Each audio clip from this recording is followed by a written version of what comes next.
There are lines that seem to live forever. Frankly, my dear, I don't give a damn.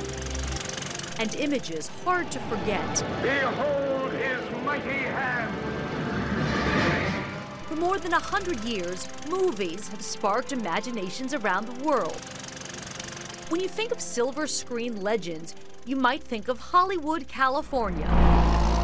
You might not think of Midland, North Carolina. But just past the tracks and the tractors lies a hidden gem.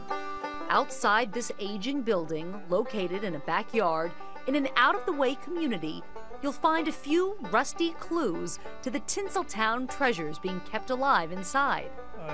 One sheet from on Golden Pond. Martin Hill collects Hollywood history. These are matte boxes. He's been infatuated with movies from an early age. Where other teenagers would dream about dating girls, I dreamed about going through the Mitchell factory and seeing how they make cameras. Fast forward a few years, and Martin got his own Mitchell camera and filmed the first feature film shot in Charlotte. Somebody said it was one of the 5 worst films ever made. He even tried his hand at acting. It's your money, Ward. That was for Buckstone County Prison. You mean you haven't heard? Martin's true passion has always been for the tools of the trade, motion picture cameras. It is just marvelous mechanical creations. Camera buffs from around the world have made their way to Martin's doorstep, and many ask the same question. What is Midland, North Carolina? I said it's a very tiny little rural community that has one of the best movie camera collections in the world sitting in the middle of it. But this was the camera body of D2, and that was Gone with the Wind camera. Throughout his 6-decade obsession, Martin has amassed a unique collection.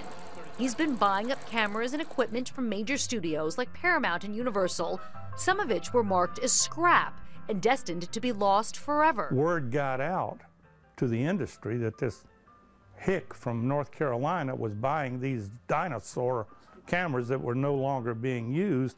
And if you have any of this junk in your camera department that you want to unload, here's his phone number. This one is the most obscure thing I've got. They only made 2 of them. The government used them in World War II to shoot atomic bomb testing.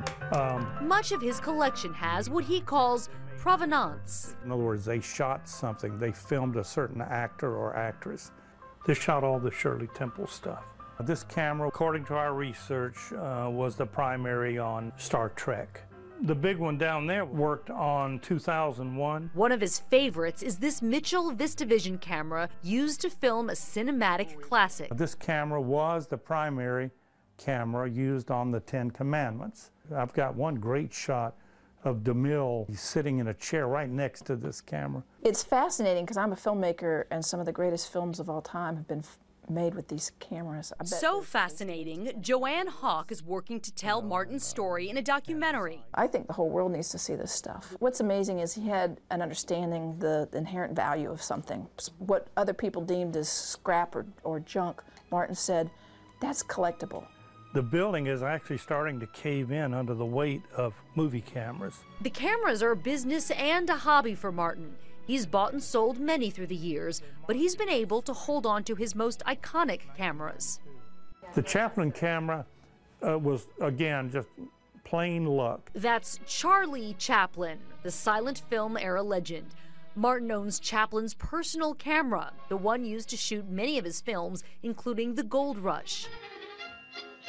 The equipment in this room has been used by the world's most celebrated filmmakers. This particular one, we believe, may have been an ILM camera, which would mean it was involved in the Star Wars films. It's got George W. Lucas on this inventory plate. This camera was the camera used to shoot the Abbott and Costello comedies. Well, then who's playing first? Yeah. Later, Hitchcock used it on his last movie. At this stage of the game, I wished it was cleaner.